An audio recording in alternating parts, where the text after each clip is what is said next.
the dark side of being successful and accomplished in one area of your life or in multiple areas of your life is the huge pressure to keep it up. And yes, it's also the expectation from the outside world. But if we would just play for a few moments and not care as much about the outside world, even though we are social beings and there is this gift of feedback mechanism, we still want to be moving into individuation, especially if you care a lot about the outside world. So when I work with incredibly intelligent, successful people, one of my dear friends that are, one of the testimonials will come from her as well, is a medical doctor, an academic opera singer, and incredibly accomplished, multilingual, and still has the desire of there's more. She's incredible, brave, a lot of challenges in life when you have such a grand mission to help so many people.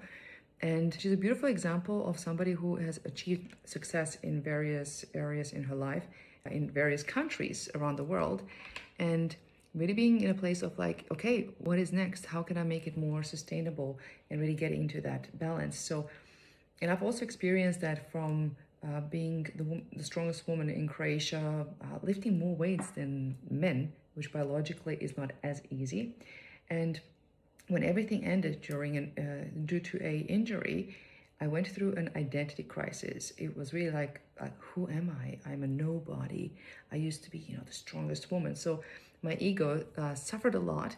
However, in an interesting way, it completely moved me towards my sole purpose. So instead of lifting weights and dropping it, I lift people up and I do not drop them. I care about people and I have the honor of helping them get to transformations. So when you are a person that is, and you know that you are intelligent, successful, what's also an interesting thing is the dark side of the success, like chasing accomplishments, and something inside of you still doesn't feel like that you can actually say with, not with arrogance, but with facts, as a factual statement, that was successful. That was a side effect of me putting in the work, etc., etc.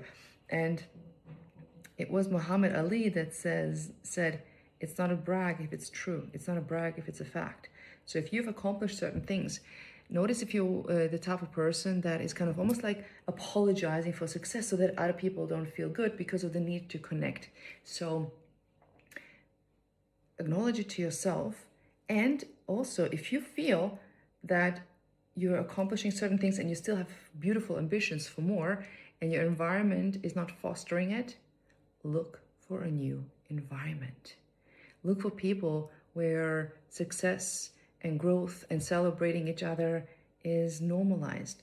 And speaking about normalization, what I've experienced, no matter how many times I've run workshops, online, in person, I still get nervous before because I care.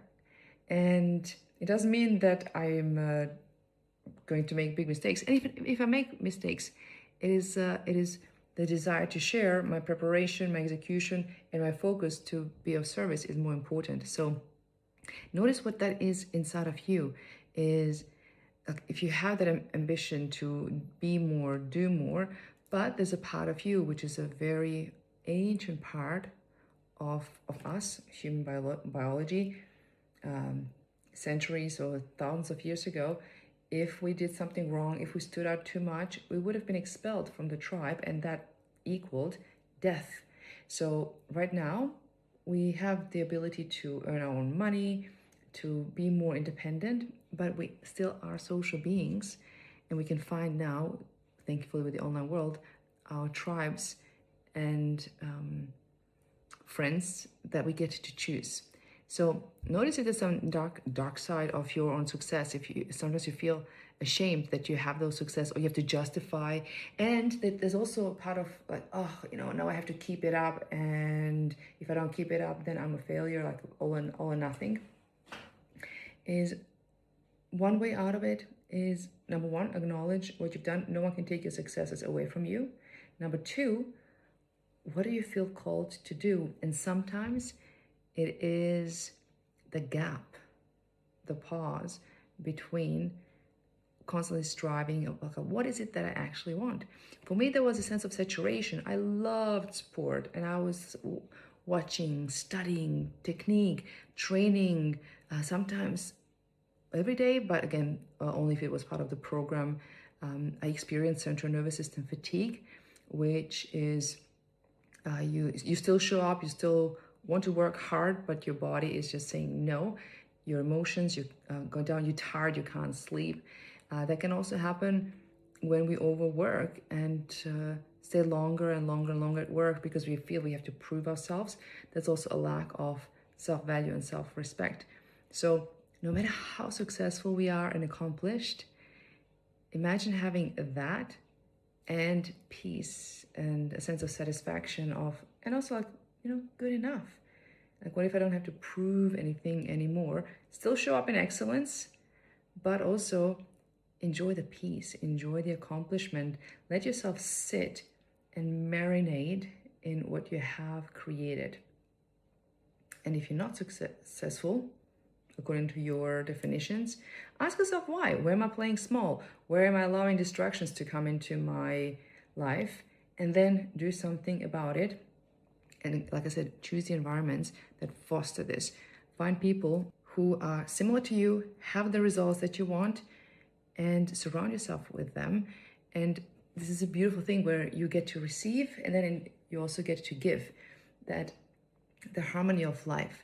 So let yourself be joyful and satisfied with your successes, and normalize that it was something that, again, no one can take away from you, and that there's more.